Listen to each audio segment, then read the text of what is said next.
हेब रथर निर्माण कार्य।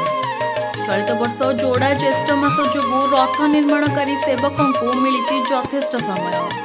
रथयात्रार यथेष्ट पूर्व शेष हो तीन रथर निर्माण कार्य। महाप्रभु आशीर्वाद जोगु रथ निर्माण कार्य सुरुखुरु चली रथ निर्माणकारी सेवक। तीन रथर तृतीय भूई उपरे 1 नंबर बड़थल पोटल स्थापन करा जायछि। तीन रथरे 1 नंबर पोटल संजोग हेबा परे बाकी पोटल गुड़िकर निर्माण कार्य रथ चाली रे जारी रही।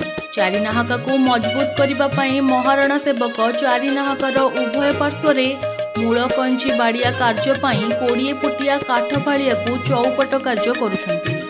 रथरे ताग बाड़िया कार्य जारी रही। रूपकार सेवक माने नाटगोड़ रे कंदर्प रूप खोदे सह 4 परिछारे पद्मफूल मयूर एवं डालीलता खोदे कार्य जारी रखिछंती। सेपरि चित्रकार सेवक माने 3 रथरे रंग देवा कार्य आरंभ करथिबा बेले रथरे लागिबाकु थिबा पार्श्व देवादेवी को मध्य रंग देवा कार्य जारी रखिछंती।